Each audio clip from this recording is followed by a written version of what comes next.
A surprising revelation, surprising to no one, men are more tolerant of their political enemies than women are of their own allies, which makes perfect sense to basically every single like men's issues YouTuber who are all nodding along in unison being like, yes, everyone knew this already. But the general idea is this. If you're a guy and you are a traditional American Republican American flag, and you meet another guy who's a communist, you're more likely to get along. And I think this is an obvious trope over the gender differences. There's this story. We'll go through this. There's this story. And not a story, but like I don't know what you describe it as a trope.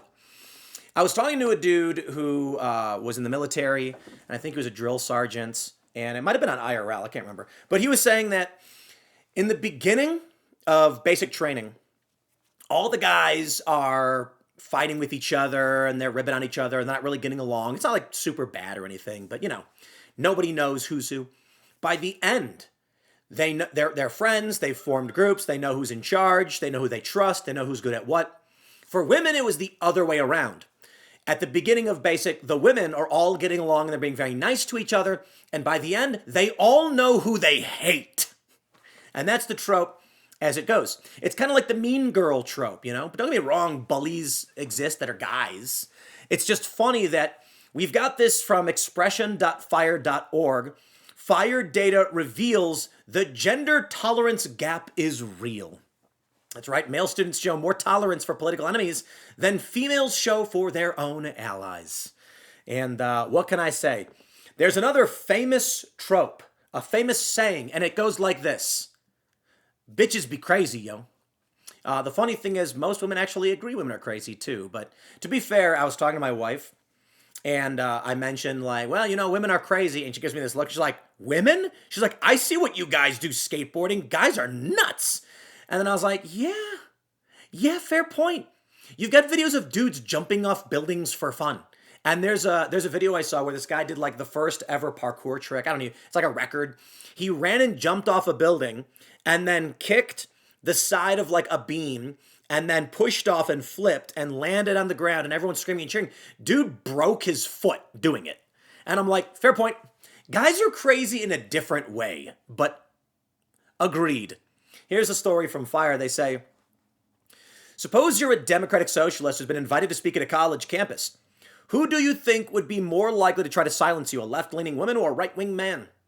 It may be reasonable to assume someone with a similar ideology would be more tolerant of your views, but new data by Fire, and this, to be fair, this is from a few months ago, suggests that's not the case. Amazingly, it turns out men are more often more tolerant of the opposite side than women are of their own side. Now, how many of you are surprised by this? Comments below, let me know, and subscribe to this channel if you've not already. I don't really know what the point of subscribing is anyway, because I see channels with like 5 million subs and they got like 30K views, and then this channel's got like 83K subs and like it ranges from like 50K to 500K views, so I don't know. I don't know that subscribers actually matter, but subscribe, share the video, have fun, all that stuff. Also, head over to castbrew.com and buy coffee to support the work that we do, shilling our own products, but the coffee is delicious. Check out Appalachian Nights. It's very, very good. And let's get back to the news. Check this out. Where are men and women on the free speech map? Average tolerance, left versus right-wing speakers by ideology and gender. And so you have the blue being very liberal, and then you have the yellow being libertarian, and the red being very conservative. And right-wing tolerance versus left-wing tolerance. So what does this mean? I think it typically shows that tolerance levels are comparable. What is this? Right biased, more tolerant, less tolerant, left biased. So indeed, you can see that right biased people are slightly more tolerant than left biased people, just generally outright. But the women are substantially less. Look at this. All the dudes are like, we get along. Libertarians being the most tolerant, followed by staunch conservatives, very conservative. Oh, I'm sorry, that looks like somewhat, no, that's very conservative, right? And this is somewhat conservative. And then liberals, so you're looking at just above 60%. Liberal guys just below 60% makes sense. But the women, the ladies, they ain't having none of it. Now, the interesting thing is female liberals are slightly more tolerant than female conservatives. I think this makes sense, to be completely honest. The data taken from FIRE's annual college free speech rankings reveals that overall tolerance for opposing views is low among both male and female students, but the males consistently display far more tolerance than females, regardless of their politics. In fact, with the exception of male libertarians who are slightly more tolerant, men of all political ideologies have roughly the same level of tolerance as each other. The same is true of women. In other words, it's not that liberals are more tolerant than conservatives or vice versa. Liberal and conservative men are more or less equally tolerant, as are liberal and conservative women. It's being a man, liberal or conservative, that makes the difference. That's right, men. Whatever that means. Look at this quadrant. It's hilarious. Or this graph. Women are substantially less tolerant than men. Just period. And you know what I really love? I love that haven't thought much about this men are in the women's sphere. Let's go back up. So the circles are men and the squares are women. And so you have this light gray. Haven't thought much about this. They're particularly tolerant. Intolerant. Their intolerance is comparable to that of women. Men who don't read politics are as intolerant as women are of all political backgrounds. And this makes sense to me because this is where you get your white knights. This is where you get your guys who are like, I'll say whatever you want if you get laid. That's what you're dealing with right there. The women are like, we don't want this. And the guy who doesn't really care goes, whatever you say, babe. And that's what you get. Now, I don't think that's actually what they're tracking. I think actually what they're tracking would be more like, to be completely honest, these people don't really pay attention all that much at all. I don't think they're tracking whether they agree or disagree with liberals because these people haven't really thought about it. But, you know, I got to be honest, I think it does show a bit of the white knight spectrum. While political affiliation makes people more biased towards speakers who share their views, it affects their overall willingness to let speakers speak, regardless of ideology, but very little. Regardless of party or ideology, men are so much more tolerant than women that the gender tolerance gap dominates the ideology difference. In fact, men are over 3.5 times more likely than women to be perfectly tolerant of opposing views, meaning they would definitely allow any campus speaker. So why does the large gender tolerance gap exist? FIRE's data doesn't give us a confident answer, but these findings are consistent with decades of literature investigating political tolerance or support for censorship, which show that men are, on average, just generally better people across the board than women. Women are bad, no one should listen to them, and they shouldn't vote. I'm kidding. It doesn't actually say that. It says men are, on average, more tolerant and less censorial than women. But the data does rule out a few possibilities. You might wonder, for instance, whether women are more censorial due to being more personally affected by the positions of the hypothetical speakers our surveys asked about. But only one of the speakers argues for a position that disproportionately affects women, banning abortion.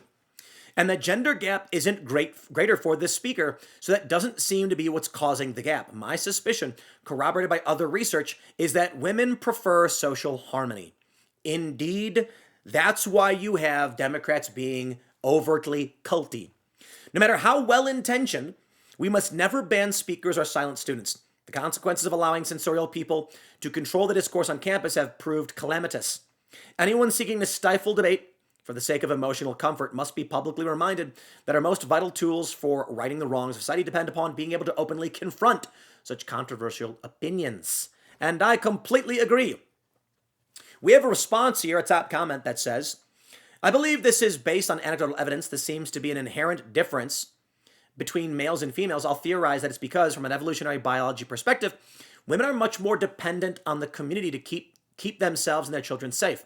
So it's more important for them to closely align with others in the community. That said, I don't know how to apologize on behalf of my sex. This is so wrong. The answer to speech we disagree with isn't banning speech. It's more speech making the argument for why the initial speech was wrong. Debate is how we arrive at the best ideas. We don't just accept the first thing someone says. Let me tell you a story. A Tim Pool story. You love these, don't you? I worked at an office. I'll keep it somewhat vague because, respect people's privacies. And the office, when I applied to work at this office, it was mostly female. No, I'm sorry, it was all female. All the managers were women. They were going through a period of tumult. There were concerns from upper management that the office was not generating enough revenue anymore. And the response from the women was just weather the storm. Just keep doing what we're doing. Don't change anything. And we will get through this. We've made money this way before. It will start working again. And my response was, what? Adapt or die. Times change. There's market saturation. There's a million and one reasons why that's a terrible response. The most notably is, imagine you're selling, let's go with bicycles. Imagine you sell bicycles for a living, and one day you find that your sales are slumping. And then 3 weeks go by and your sales are way, way down. And then a month goes by and your sales are near zilch. And the upper management says something is wrong. And you go, no. We've sold bikes tremendously in the past. We just need to keep doing what we're doing. Not stopping to ask perhaps why it is people aren't buying these bicycles anymore. And could it be that everyone already has one? There's a big challenge. So then you need to make new models. You need to adapt. But if you think, no, the OG standard model we've sold time and time again proves we'll just keep it. So I come to this office and I said, guys, there's a million and one reasons you could speculate as to why people aren't willing to buy your product anymore. You can't just say do the same thing. We have to change our model. We have to find new products. We have to approach new customers. Doing the same thing that's failing will result in the death of this office. And it did. The whole thing imploded. And so they were unwilling to listen. And the funny thing is, it was an office of all women. The next higher up was also a woman. And then the highest position was a guy who wasn't really paying attention to what was going on. And it was interesting because I when I tell women this, I say I once worked in an office where I applied, it was all female managers and I was the only guy. And they're like, I'm so sorry. And I'm like, yeah, because they didn't prioritize function of the office. They prioritized getting along with everybody. And then it got so weird with like, guys, listen, one of the women was like hooking up with one of the staffers. And I'm like, you see, man, men and women are different. But there's a reason why I think this is the case, that men are more tolerant of other views. And let's go way back in time to when humans were living in the wilderness, or at least in mud huts. I don't know. And the argument that this commenter made was that the women require much more social cohesion, the community, to survive. And that's technically the truth, but there were always men running things. So if we go back way back when, and the presumption is that men are going out and hunting, a few men are standing guard, and the women are sitting in the middle and they're all getting along. If the women don't get along, they're making food, they're watching each other's children, and the most important thing, my friends, milk siblings. Now, to our modern sensibilities, it's kind of a gross thought, which is weird. But the truth is, wet nurses were a very common thing. Women were lactating near nonstop, it's true. And that meant one woman would actually breastfeed other people's babies in the community. That's the truth. It's called milk siblings. It's when a baby has a wet nurse, a woman has a child, she's lactating, the new mom isn't lactating as much, so then the baby is lactating from the other mom. This happens. This meant that they needed to get along because they were going to be holding each other's children. And so they did. And there was a propensity, much like chickens in a pecking order, I'm not calling women chickens, I'm saying that the hens, the females, will find out who they think is in charge, and then they will adhere to that strict curricula. That if there was one dominant female says, this is the way it is, they'd say, okay, and that's the matriarch. Among the patriarchs, the men are telling the women, listen, you will do what I say when I tell you to say it. Now, to many women, they're going to hear that and they're going to say, patriarchy, men. I say this to all women and weaker men. If I am in a building and there is a fire and there is a guy that I know is either law enforcement, a firefighter, which would be great, military, medical, a doctor, if they say to me, listen, you will do what I tell you right now, I'll say, yes, sir. It's not because of, ego that I'm like, now you can't tell me what to do. You're not the boss of me, which is what we hear also often. It's because I recognize skills beyond my own. So the point is this. If you go way back when, These women are all sitting around a campfire or whatever. And then you get one of the warriors, he's got a spear. He says to the women, listen, if I tell you to do it, you do it. The women largely went, okay. You know why? This is even true today, and it needs to be said. Now, we've eliminated a lot of the threats that exist in our modern society, a lot, but not all. And so what happens is, I'll tell you a story. There was an analogy someone made. They said, there's a woman who is in her home, surrounded by a fence, and a wolf has come to the fence to convince the woman that her husband built the fence to imprison her and take away her freedom. The woman then tears the fence down, fighting the patriarchy, and is immediately mauled to death by the wolf and devoured. Now, wolves are pack hunters and scavengers, so the story doesn't quite make sense, but maybe it was a bear, a hungry one, if wolves are hungry enough, right? The point is, in modern society, largely men, and women contribute too, but it's largely men who have built the mechanisms, the infrastructure by which women are secure, fat, and happy. I don't mean literally fat, but, actually, yeah, a lot of them are fat. And so what you end up with is, now that we've sort of industrialized national security, there are many women who don't understand. So if you go back in time to when it was a nomadic tribe with teepees or huts or whatever they're living in, the man said, listen, you do what I say. And it wasn't because he was controlling or dominating and hated women or was a misogynist. It was because one day, wild boars are charging full speed towards the village. And a scout comes on horseback and he says, a whole band of wild boars are charging this way from the north. And the man runs to the women and says, everybody run southeast. And guess what? Let's bifurcate. There are two scenarios. In one scenario, the guy on horseback runs in, jumps off with his spear, and says, ladies, listen to me now. You all must run southeast. Head to that clearing, do as I say. And they pick up their kids and they run. The wild boars trample the village and, they're running through, or I'm not saying that wild boars necessarily would do this, but sometimes maybe. Or let's just make it simple and not silly with the wild boars. A rival enemy tribe has launched an attack. A scout comes flying in full speed on horseback and he jumps off and he says, run east now. Run that way. The enemy is coming full speed. They're going to kill us. The women grab their stuff and they run. They listen without thought. They're not bickering amongst themselves. They're not arguing over who is in charge and who isn't, who's right and who's wrong. They just go. Because they defer to the man who says, I'm in charge. Now let's look at the other scenario. A man runs on horseback, full speed. He comes in, he jumps off the horse, he's got a spear, and he says, ladies, listen, run now, that way. Get to the clearing and hide. The enemy's approaching. And a woman goes, you're not the boss of me. What are you even talking about? I don't see anybody. This is ridiculous. And another woman goes, what are you doing? And they start fighting. And then the enemy runs in and they start throwing spears and they jump off and start just massacring everybody. And then they kidnap the women and take them off. That's not absolutely how it always went. The point is this. Isaac, I recognize that if I'm in a situation, let's say I'm walking down the street, whistling and singing a tune, just a jaunty old tune, minding my own business, when all of a sudden I see dudes with guns and masks, and they're crawling out, and they're aiming, and they're shooting, and I'm like, holy crap, so I get down, right? And then I see a guy who's like decked out in military gear, and he's armed, and he says, you, here, now! I go, okay. The point is this. That's obviously a ridiculous scenario. We recognize authority and skill we don't have, and we defer to it.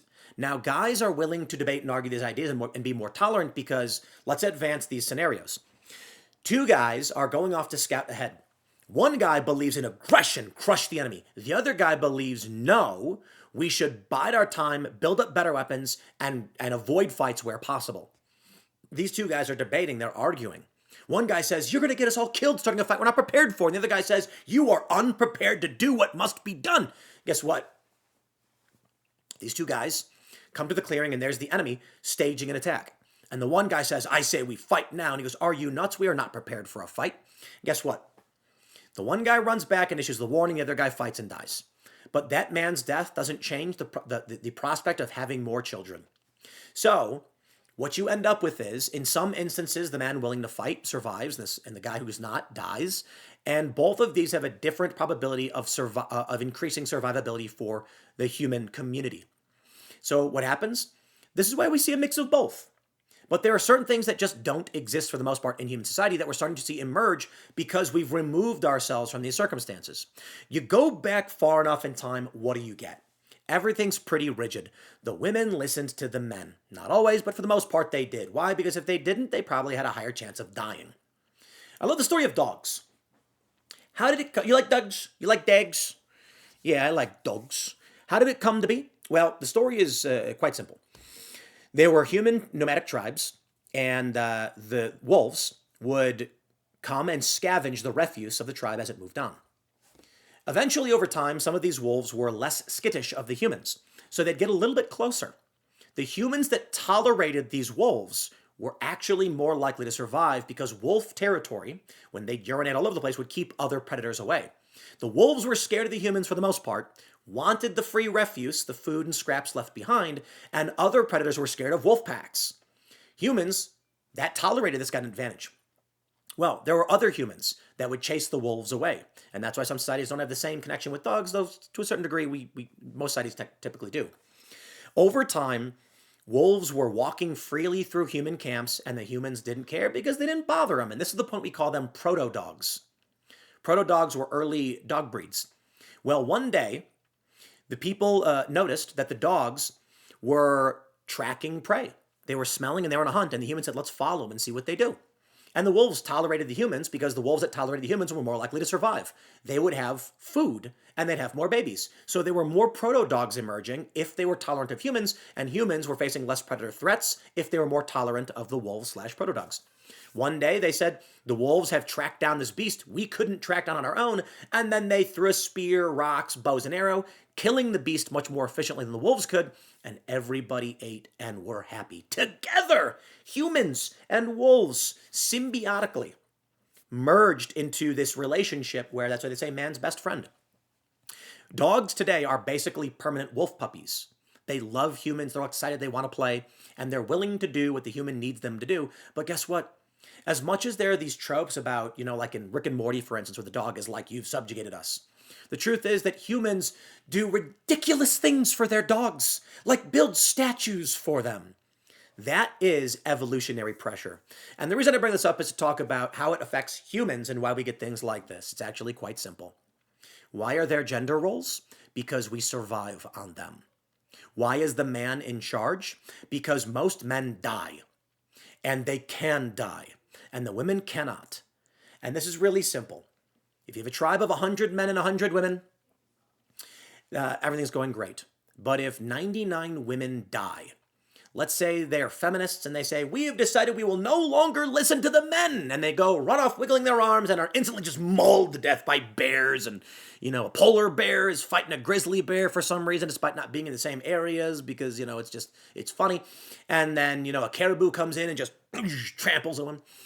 A lava, Yosemite blows up. Anyway, my point is, when these women die off, they can't have kids.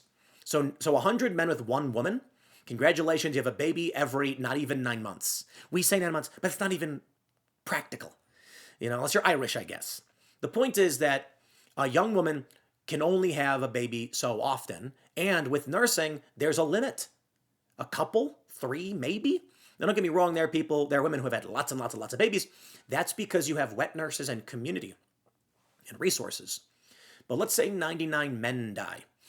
For that one guy, he's about to have a lot of babies. Not that a society of 100 women with one man would be functional, but it could survive. Because women can do things men can do. In the long run, greater male variability hypothesis suggests that men are going to be somewhat better, not because men are better, but because there's more men with more variability. So weak, pathetic men die off, but the strong men survive, and the women tend to be around average. But if you have 100 women, you can actually say, okay, these 10 women, you're now in charge of hunting. They're not going to be as successful as the best guys, but they will be successful to a degree, and the chance of survival is substantially higher than if you only had men. That being said, if all the women died but one, and there were 100 men, they'd probably get on a bunch of horses, rampage through the countryside, and kidnap a bunch of women and wipe out the other tribes. So, you get the point. What ends up happening is society is built upon these tropes where women are protected. They must be protected at all costs, otherwise society falls. I remember one day we had a scare. A hawk attacked our chickens. And we checked the cameras, and it was an amazing sight. Our rooster alerted the hens and then ran to, so we had a fully enclosed chicken coop with a little chicken door so they could go out and graze in the garden. After we collect all the vegetables, we let them come out and then basically till the land and then prepare it. It's fantastic. Chickens are great. Roberto yells, all the hens, and runs, all the hens follow him. He stands at the door and waits for all of the hens to get in before he goes in last. That's what men do.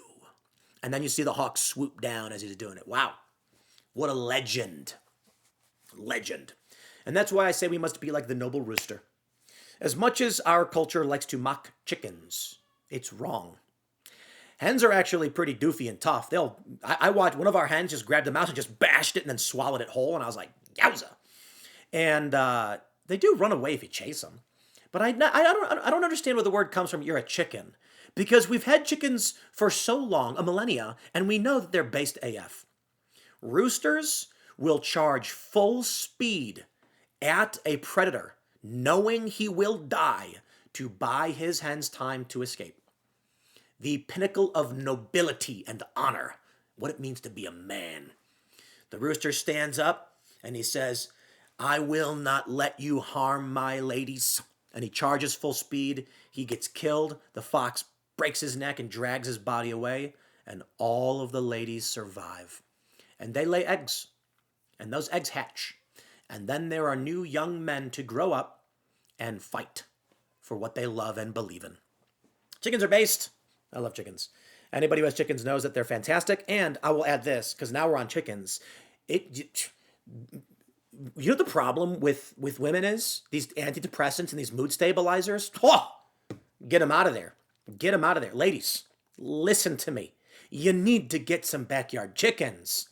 It is impossible. It is a physical impossibility. In fact, I believe there is a mathematical equation that will prove this.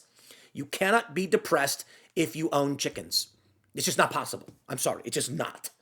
You're all sad. Nothing matters. And then you look outside and there's a chicken just like bobbing its head around, acting all dumb. And you can't help but laugh. It's an impossibility. I'm kidding, of course, but I do think that there's a really funny post. There's a 4chan post where a guy said that he was depressed, his job sucked, and he was kind of listless and didn't know what he was doing with his life. His neighbor got chickens one day, and they're kind of noisy, but he was watching them, and they were funny, and they're bobbing around and running around and doing silly things. And then he said he started to smile. And then he would wake up in the morning with the chickens balking and yelling, and they would make him. He would wake up to a smile, and then he thought, he's like, wow, this is. I actually look forward to seeing these things. They make me laugh. They make me smile, and now I feel pretty good. And it's pretty amazing. That's why chickens are the most important thing ever. I don't know why I'm talking about chickens now, but it's worth it, right? There you go, my friends. I hope you had fun watching the Tim Pool Show. Subscribe to the channel. Share the show with everyone you've ever met in your life. Stay tuned. We got more shows coming up for you throughout the day. You can follow me on X and Instagram at TimCast. Thank you for hanging out, and we will see you all next time.